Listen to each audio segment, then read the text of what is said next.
part of what art does is it helps us get from the ordinary to the extraordinary. It helps us see things with more color, with more life, right? Whether it's a dance, whether it's a drawing, whether it's a film, whether we take in art or we express art. It expands our aliveness. It makes things, again, more vibrant. And to me, as a person in recovery, I need to find that excitement. I need that vibrancy. You know, and in many ways I sought that in my addiction. I wanted to feel high. I wanted to feel altered. I wanted to feel extraordinary. I wanted to expand the mystery. I wanted to go on an adventure. And I still have that need in recovery. So I started with photography. So for me, when I was young, I learned that photography could take me places that I couldn't normally go. It would give me a chance to see things differently. It allowed me to also sometimes hide from life a little. I liked having the camera in front of my face, and it separated me a little from the world, but it also helped me see things, kind of altered my reality a little bit. Yeah? I grew up pretty anxious, and depression and anxiety are a big part of my story. And so I really found art as an anchor for me. It was something that helped me feel a little more confident, and it was something that helped me feel a little bit more myself. So here's a picture of me at 17. I haven't changed, but thank you. Keep them coming. Keep them coming. So this is me at 17, and I grew up in Ohio, and I grew up in a, I'm not going to talk to you about my family system, but I grew up in Ohio, and I went to college in the middle of Ohio, and it was farmland everywhere. And so a lot of what we would do is, we'd go to, I'd take classes, and then I would drink. A lot of parties, a lot of bars. We had these drive-throughs. I don't know if some of you know these drive-throughs. This was a Midwestern thing where you could drive through and they would just dump alcohol in your car. And so there was a lot of ways to easily get alcohol before I was 21. As many of us know, there's a lot of ways for us to access it. So for me, alcohol became a really good marriage for how do I escape? How do I not feel so anxious or depressed? It helped me kind of go up or go down, right? And art also, being an artist, was this big part of my identity. So I really identified with this suffering artist, shall we say, right? I mean, we know those stories. Art helped me feel also, it helped me feel a little weird, it helped me feel different. And I think that I felt really weird and different inside. So it was like a good match for me. So here's a quote by Jim Morrison. And again, this idea, believing in a prolonged derangement of the senses. And again, wanting to alter my reality. Yeah, the reality as it was sometimes didn't feel good enough. It didn't feel like it gave me the excitement I needed. It didn't help me escape the feelings I didn't want to feel. So getting out there, again, being altered, was part of my goal. And both drinking and my art actually helped me do that. And a lot of the role models that I had, musicians, artists, writers, drugs, and alcohol, right? It was just what resonated for me. It's what made sense. It seemed cool, it was hip, and I wanted to be more like that. So it all kind of connected together for a perfect storm for my alcoholism and also for my art. I'm going to show you some of my pictures that I took when I was in college. So this is one of the photos I took. I like to do things where people would wear masks. I would set up these scenes where we would go places and kind of create theater with my art. And I really, again, like to do things that were a little strange, a little out of the ordinary. And again, it was just part of my whole artistic process. The other thing for me about art, and this is a Vincent Van Gogh quote, who I'm assuming many of you know, the visual artist who really suffered from his own mental illness and eventually died because of it. is that art also helped me, again, escape from some of the feelings that I had, just like alcohol. But it also helped me make sense of my experience. And in many ways, I was trying to understand who I was, how I was brought up, what my culture was, and how did it fit into the world. And so art both helped me understand that, but it also helped me express things that were difficult for me. And I often did things, maybe at the time I didn't realize it, that I would have people kind of enact these scenes, sometimes connected to longing or isolation, feeling separate from. You know, I struggled a lot with, like, how do I relate with intimacy, you know, with men. It was just a lot of very dysfunctional relationships. So art was a way, even though I might not have known it at the time, again, to make sense of things. So, yeah, okay. So then I come into recovery. So I'm just going to kind of fast forward. I come into recovery, and I was living in Ohio, went to art school there, went to Minneapolis, and then I came to San Francisco. And I was young, so I drank for 7 years. I've been in recovery for 25 years. And thank you.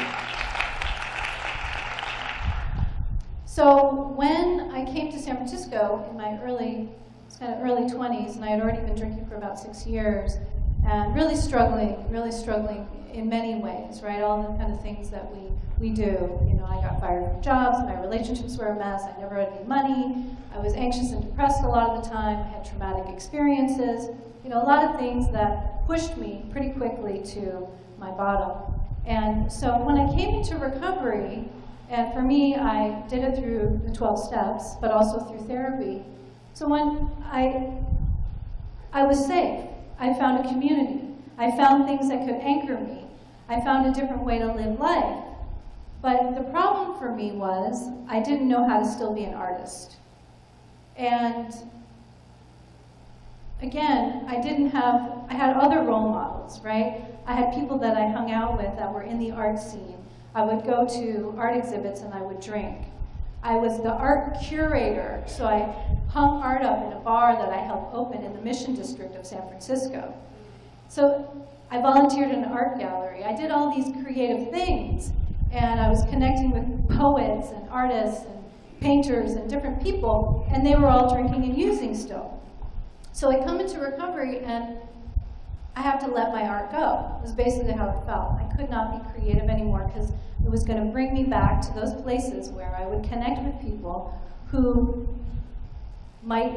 it might result in relapse, or again, it wasn't a safe place for me to go. So I really fully embraced what I was given in this new life, but there was a loss of my creative process and my creative self. So at first it was okay. I remember, I had to let go of the bar I was working at. I had to, change those things. But I remember one of my friends who was still out there drinking, and one of the things she said to me is, "You dress so boring now." Because I used to be a little more flamboyant and colorful in how I dressed. And it was like kind of a part of the continuum. I felt like I had to dull it all down. I had to cut off the edge, so I could do this recovery thing and really find, and be accepted on some level, but more than anything, just feel like I wasn't putting myself in danger anymore, getting those triggers. There were so many triggers for me about my art life. So part of what I started to do is I started making these really simple little collages that you're seeing up here. The first one was this one, and then this one. So I started making these little collages that were, again, a way to organize my experience. So this one was kind of about a self-portrait. So it was expressing how I felt in that place of my alcoholism at the end, at the bottom. That it was just another way for me to say, okay, well, I'm not doing my art, but I can do it in these little journals. It became a visual diary where I started expressing myself. And through that, I realized that art could be healing, but it had to be private. That's what it felt like for me. It couldn't be public, because it was very public. I exhibited art. I did all sorts of things where I was out there. But then in recovery, it started really private for me. So Again, fast forward, at about 4 or 5 years in recovery, I decided to become an art therapist. And I think in many ways that was a great choice, because I was combining my recovery and also my healing process in a way that it felt like a good marriage, but then it was bringing the art back in. In retrospect, I have to say, I've been doing this for 15 years now, I think even a little more. I've been involved, since I did my training, it's been 20. But I think in retrospect, I also lost something, because I let go of kind of that artist self to be of service to others. And again, I think it was a good choice, and I'm trying to combine it all now, which I'll talk about later. So one of the things that I'm just going to sort of, how do you think about is what creativity and addiction have in common. And some of you, this may be familiar, and some of you, hopefully, this might be new to you. Obviously, I'm speaking from the voice of an artist. I identify as an artist. Being an artist is a part of who I am, a part of my life. But I work with a lot of people, and I support a lot of people to use art in recovery. I run retreats. I work with people one-on-one. I also train people to support people to use the arts in recovery, and the arts to support other difficult things we deal with in life, like grief and trauma. One of the things people say to me often is, I'm not an artist. I can't draw, I can't write, I can't dance, right? And I really believe that everybody is creative. And again, it's just a matter of perspective, And so I want you to be open-minded and to think about that. If you're out there thinking, I'm not an artist, I don't understand this, or whatever, or I don't relate to this, or I couldn't be creative, that I think everyone has the opportunity to be. And actually what recovery is a recreation of the self, right? When we come into recovery, we learn a new way of living life, and we're really reshaping who we are, and that's creating something new. So part of what creativity is we're birthing something. We're birthing something that hasn't been there before. So see if you can keep thinking about that. And I'm going to encourage you to also just consider, how could I be more creative? Because what it does is it enhances this vibrancy in life. It makes it more colorful, it makes it more alive. And to me, the other thing that can happen in recovery, and I've seen this, is that we can get into our recovery rut, right? And be like, this is what I do. I go to 12-step, or I do this kind of recovery. I go to therapy, or I do this, and and I work at this job. And so everything can get a little bit, again, predictable. So art, again, it takes us out of that ordinary. It brings us into the extraordinary. And many of you know this too. You go to the movies, right? We love to go to the movies, or we love to watch our Netflix shows, right? We're taking in art. We're taking in something creative. People have really spent time to help us look at something in an extraordinary way. I just saw A Star is Born. Any of you seen that yet? Anyhow, I loved it. But it was just one of those things, like music is also about addiction, right? Music and just so much emotion and life. And a lot of it, sometimes we can't talk about it. We have to express it in different ways. We can't always talk about how we feel, especially if it's painful. And that's been definitely true for me, is that there's just ways that art can touch things that we can't touch otherwise. Oh. So, just briefly, I'm going to speak to this. As a person with an addiction and in active recovery, and I do say that I'm in long-term recovery, I also like to say I'm an artist in recovery. It's another label I like to take on. And I know so many artists in recovery now, which is really, it's incredible, it's growing. And we've been hearing a lot today about the changing of the narrative, right? So I'm really curious about how do we change the narrative from the old way of kind of thinking about addiction to this new way of thinking about recovery, yeah? And I think Faye and also Regina did that really well in their talks. So as a person with an addiction, I'm intense. Sometimes I'm shy, can be a little introverted, but I'm intense. And I also have a lot of passion inside. And I think, personally, most people I know who have addiction are similar, right? Whether you're struggle with alcoholism, drug addiction, food addiction, you name it, there's an intensity, right? There's a passion. There's something burning inside. There's a longing inside. And I think also artists have a similar thing. There's an intensity, there's a passion, we want to say something, we want to express something. And so having those both together, to me, can be a blessing and a curse, because it's like this extra intensity, right? It's like, okay, I have an addiction, and I have this creative impulse inside. But it's also this gift, because to me, the way that I often tell my students this, when I try to help them understand addiction, is that people often are reaching for something. We're trying to feel different. We're also longing for something in our addictions.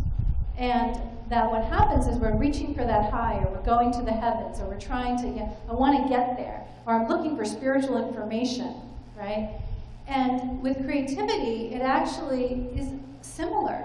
There's a searching, there's a reaching, but actually it gets us somewhere. It's productive. So I always say using art and expression is creative, not destructive. And so to me, there's this high that we're seeking in addiction that also we're seeking with creativity. We want to feel something extraordinary. We want to feel something more. And it works. Art really does that. The other thing is the surrender to chaos. So, to me, when I was drinking, and to me that was my main substance of choice. I would also smoke pot, but I would hallucinate when I smoked pot in a really bad way. So I would have to drink to sort of manage my pot smoking. So to me, what would happen is I would drink, and it would be great, because I would be like, I don't know what's going to happen tonight. I'm just like excited to just drink and go out and just see what crazy adventures I'm going to get in, right? And it was just like a surrender to chaos and let it go, whatever. And I needed that too, because I grew up Catholic. I grew up with a fair amount of control that I think I lived under, and I kind of felt imposed on me. And so drinking was this way to break out. But it was also a way to be chaotic, to like live a more chaotic, crazy life, and to get rid of all those places where I felt like I had to be the good girl, I had to be this. And that was similar to me with my art life too. But drinking really was like immediate, you know. And the thing about art is it's also a surrender to chaos. It's actually, when you go into a creative process, for those of you who know that, who've done that, there's a surrender to the unknown. There's a surrender to, again, the mystery, which can be very wonderful and exciting. You know, you see rock musicians or hip-hop musicians. You see painters, you see writers, you see people that go out, performers. They go and they go there. You know, they go there, especially if they're good. They go there with their passion. They get lost in their art. But the problem is, sometimes, is how do I get back? How do I find my way out of the chaos? And we know with drinking, after a while, or with drugs, and with addiction, right, we can get lost in the chaos and we can never come back. So we need anchors, we need things to help us get back. And it's similar actually with art.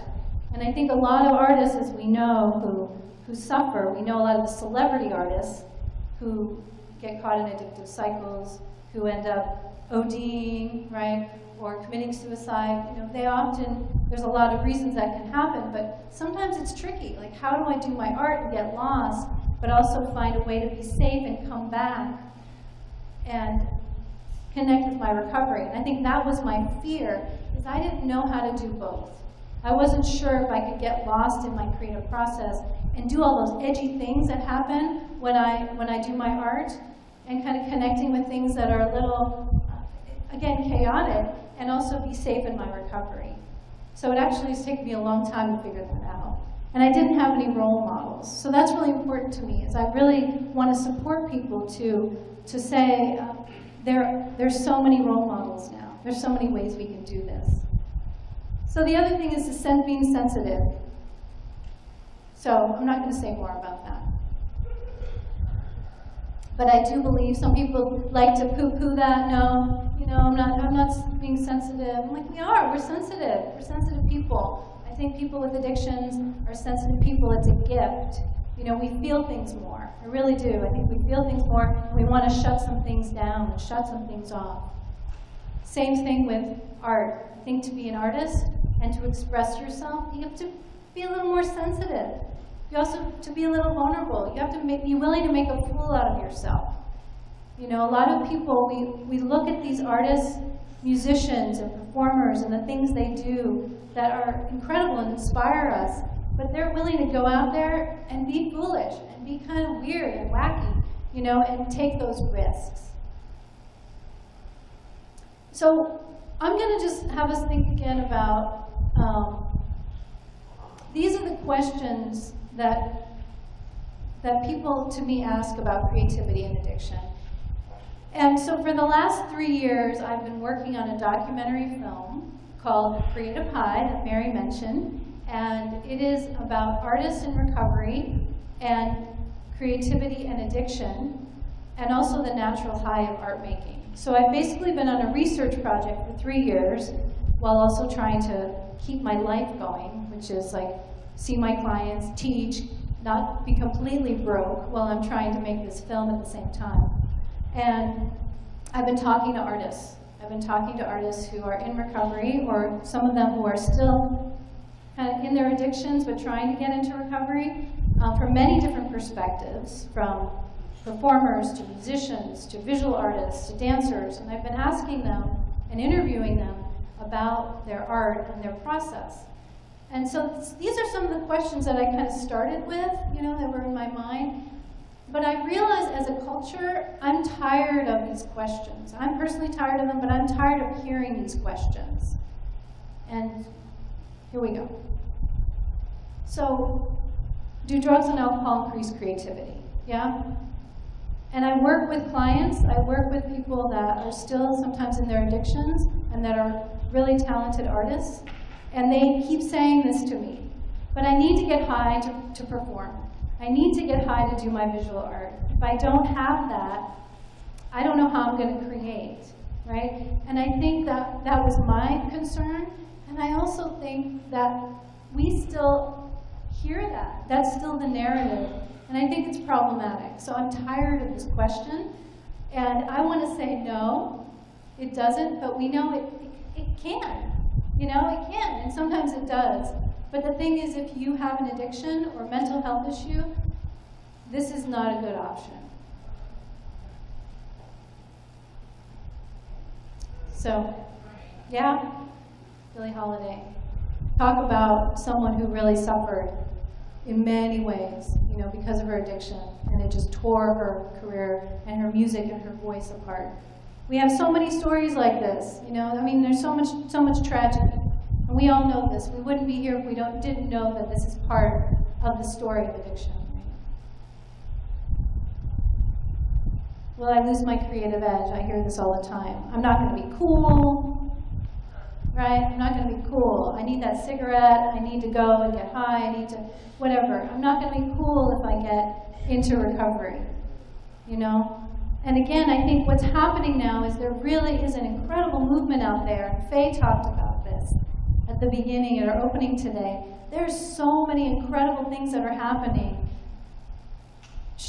Music shows, festivals, recovery conferences.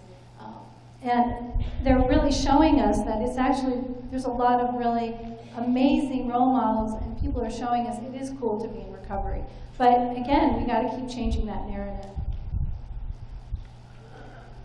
So when I was working on this presentation and thinking about this topic a little bit more to share with you guys, I was reading a little bit about different artists, and Amy Winehouse, she said this after she received 5 Grammys. She was at the Grammy Awards, and she said this to her friend afterwards. I don't know if she was sober at the time or just didn't drink, But, right?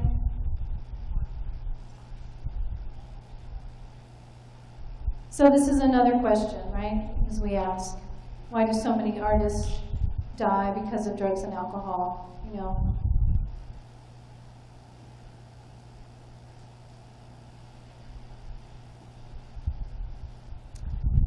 So I want to just, this is for me, again, the way of changing the dialogue is, I think these are the questions that we should be asking, or the questions that I have started to ask. And I'm excited to share them with you.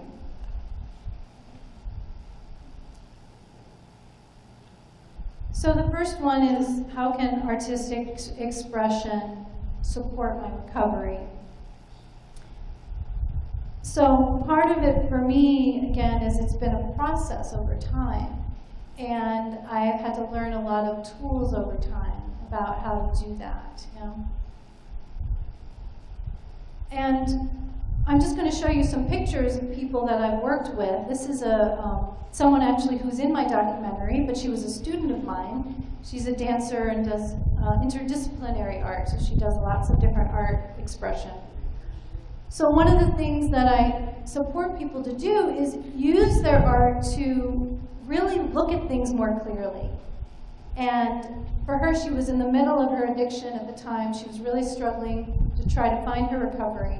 And she created a life-size self-portrait, and this was a piece of it, and really illustrating the battle between these two sides of her, the addiction, and we could say the recovery, or maybe the healing part of her.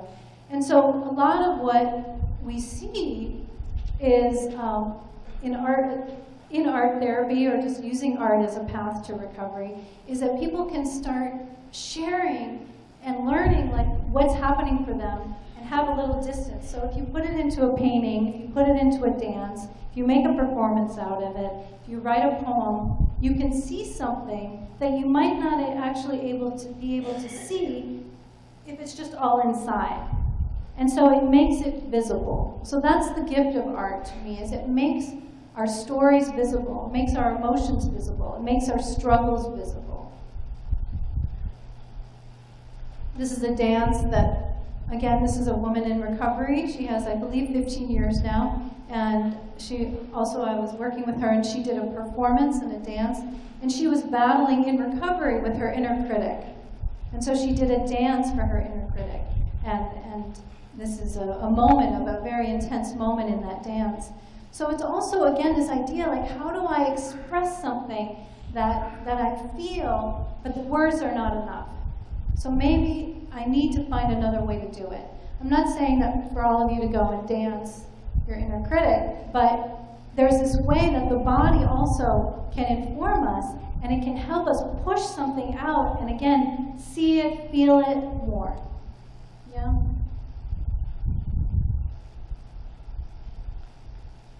So again, the questions that I want to be asking: how can I unleash my creativity in recovery? Right? So we have, again, these ideas like, I have to smoke, I have to do this, I have to do that ties back into my addiction to help me be creative. So how do we do this otherwise? You know, I have a young person, a teenager I'm working with, and for him, he says when he's high all the time, he gets to feel extraordinary. That's not his words, but you know, he gets to feel things better. He gets to be more emotional. He gets to go on stage in his theater class and feel like he's being really mellow, and he can just zone and get into the zone. You know, that's the thing is we have these ideas that we can only do it when we're caught in that narrative of addiction. That's the only way I'm going to get in. So for me, sometimes it may take a little longer, right? I mean, again, we have to learn in recovery. It's not the quick fix. I'm not just going to feel better right away. If I'm struggling, if I take a drink, maybe I will feel better right away. But I have to kind of work it out a little bit. I have to wait it out a bit. I have to find new tools in recovery. So it's the same thing with art. It's the same thing in the creative process. And so I really try to help people find new rituals, you know? Even when I was preparing this talk, I put some music on. I turned off the phone. I did some things so that I could listen to myself in a more poetic way. So again, with more color, and just shut out some of that, not paying the bills right now, I'm not gonna answer the phone call right now and talk about the next thing I have to do for my documentary film. I'm just gonna be offline and listen. And sometimes it's just about listening. My next slide, perfect. Right on cue. So again, listening to the body and the senses. So I'm also a movement and dance therapist. And as you heard, I did Argentine tango for 9 years, which was this amazing thing in my recovery. I remember at one point when I was starting to do that, I was thinking, I can't believe this. Like, I'm really dancing. And that was a gift, a true gift of recovery, that I would take the risk and go out there and kind of make a fool out of myself for actually quite a while before I learned what I was doing, So again, like, it's a gift. It was a gift for me. So I hope that some of you this might sound foreign, I don't know, but I found my body in recovery. I was just always in my mind when I was in my addiction. I was always worrying about this and that, and what would you think of me, and judging myself, judging others. I was just always up here. What's the next thing, planning, or trying to shut my brain off with alcohol. So for me, when I came into recovery, it took a while, but when I started doing some of the training I did in art and dance therapy, I started listening to my body and learning that I could sense myself differently. I could hear differently. I could see differently. And again, that's also something we can learn in recovery, and to me is part of the art process too. It's just about listening a little bit more. Like if you write in your diary or your journal, I think we call them now, right? Write in your journal, you're actually listening to something a little deeper. And that in a way you could say is also art. And I encourage some people doodle or draw a little in your journal. Maybe put some pictures you find in a magazine in your journal. Like find other ways that you can connect with how you're feeling. This is actually a film, this is a behind-the-scenes film still when we were shooting at the beach on this amazing, beautiful day with the sunset from one of our subjects, the same one that was in that angel and devil picture earlier.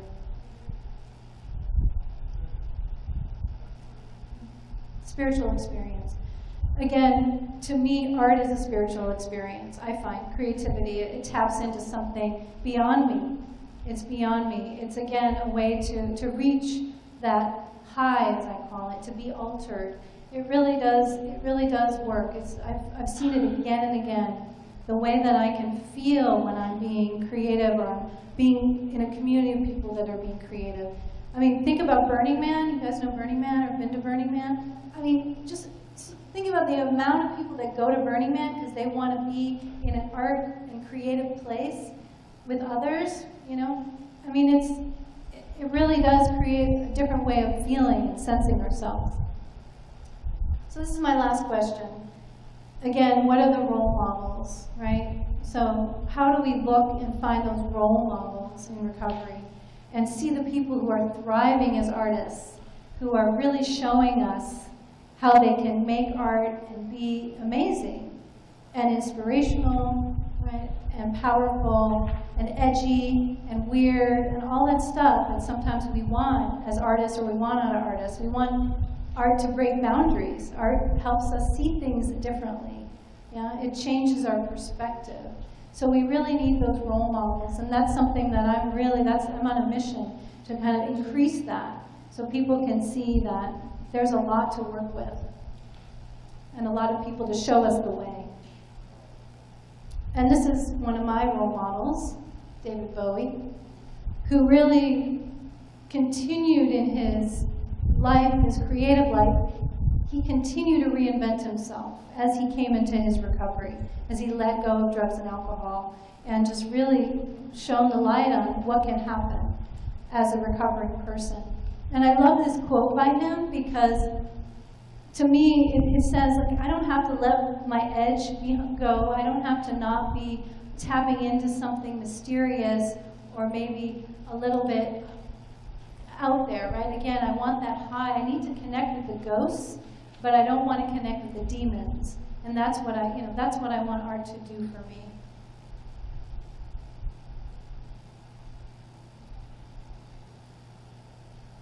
So, thriving. Just a few things that I have seen art do to support people in recovery. And again, I've worked with many, many people now over the years, and some of them who didn't get it, who didn't get into recovery, and many of them who have. And one of the things that I have seen is that art increases self-esteem. When you make art, when you learn how to express yourself, when you are able to share something that's inside and bring it outside, it helps you feel better. And it also, there's a purpose about it. Like, you have a purpose. It's really great. We need hobbies. We need to learn new things in recovery. And there's just so many things we can do that are creative in recovery. And it also gives us a voice. So to me, as people who've struggled with addictions, we need to have a voice. And so art is this wonderful way to share something. And I really try to help people to recognize that your story is worthy of being told, and that art can help us to do that. And often, in one of the places that I teach, we do performances, and people have witnesses. So it's not an audience. You have witnesses. You have people that are seeing your art in action, and they're 100% supporting you with compassion and care. They're not there judging you. They're there to say, tell us your story, dance your story, draw your story, paint your story, write your story in a poem or spoken word. I want to hear it. And to me, again, that is part of what we do in recovery, right? We tell our story. So this is just a different spin on it. This is a picture it's a film still, again, of a recent event down in Southern California with an organization called Rock to Recovery. And they do these events now every year. And Wes Geer is the head of it. And he used to be in his addiction, and and I think he calls himself an addict and an alcoholic in recovery, and is now in recovery. And Wes has founded Rock to Recovery, and these events, tons of, thousands of people are connected with him and come to these events, and they have all these incredible musicians in recovery, like Faye was talking about, and they play and they show you the high. And so Wes is one of the film subjects in my new documentary. So before I finish, I'm going to show you a film clip of my documentary. I just wanted to say, and this was my first documentary that came out, I guess it's been 5 years now. So after 20 years in recovery, I realized that I needed to really fully embrace my own art again. I needed to claim myself as an artist, not just as an art therapist, not just as an art and movement educator, but I needed to say, hey, I'm an artist, and really own that again. And so I started getting into film, documentary film, and the first film that I made was about grief, and it's actually about my own story with grief, because it's been 11 years ago I lost my husband to lung cancer, and I went through a very incredible grief process, and it took many years to organize myself around that. And so part of what I had to do again is I needed to use art to support me to go through that grief.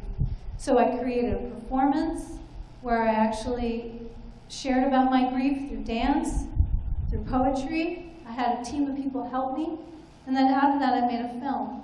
And this film has been this incredible thing for me to be able to share it with other people and say, here's an example of how you can move through grief and use art as a support. And this also helped me reclaim my artistic identity.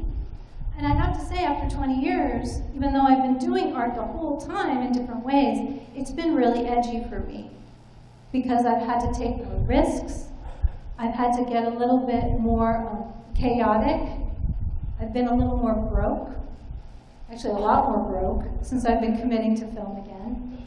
And I've had to kind of find a way to stay grounded and do all my recovery things to help me to be safe while I go out there and say, hey, I'm going to be more public about my recovery. I'm going to show my art. I'm going to make films.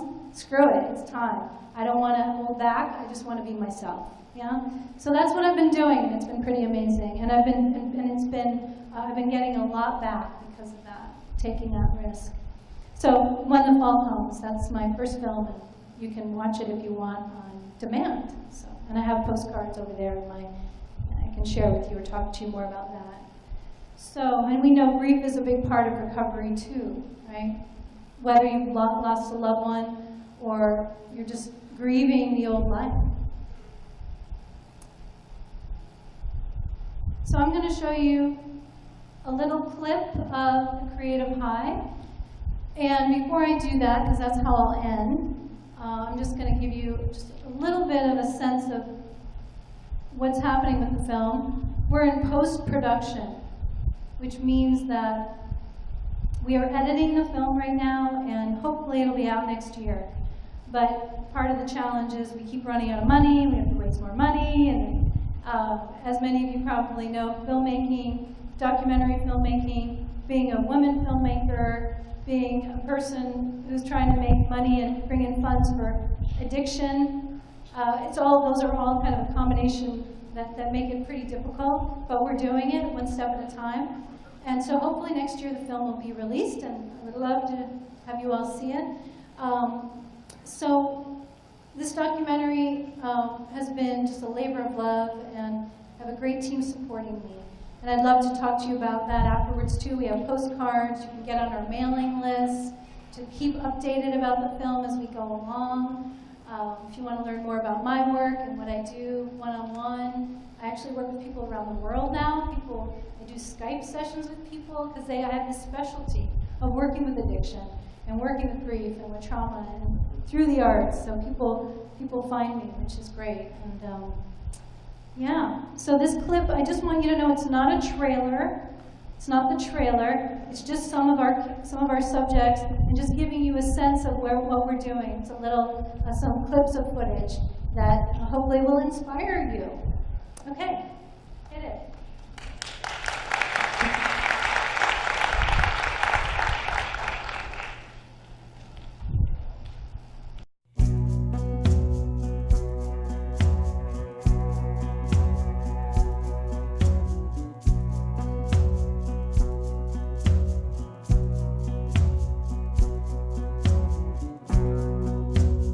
Addiction is an abyss. Addiction is my escape, is my solace, is my isolation.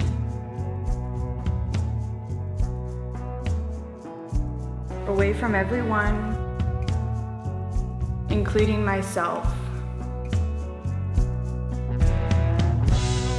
I didn't care about hurting myself. I didn't care about how my mom would feel. I didn't care about my nieces and nephew, like them growing up without me. You know, I had this woman that I was like madly in love with, and this band that was fucking great, and all I could think about was how I wanted to kill myself. I was in my addiction to heroin for 20 years, and that was nonstop, relentless.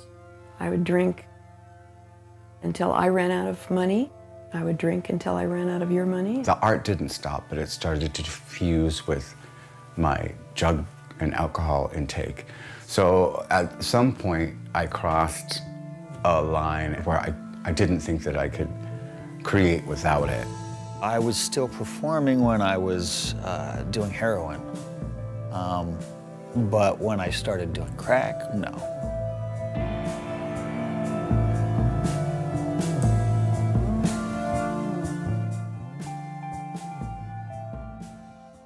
Art was an inspiration to actually move into recovery. I wanted to create more art, and I just couldn't do that in my addiction, as I came into recovery and I started to have a life, have access to my life again, colors started seeping back in.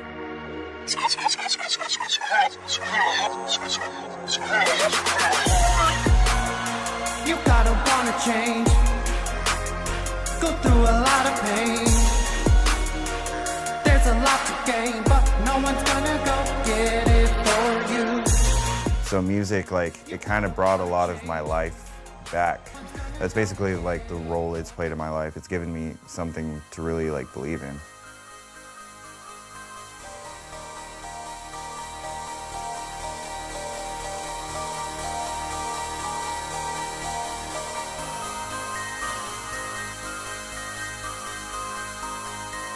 When I'm over there working, you know, 2, 3, 4 hours go by and my hands are killing me, my back's killing me, you know, breathing dust and there's noise and chaos everywhere and I'm just so focused, I'm just, you know, in another world.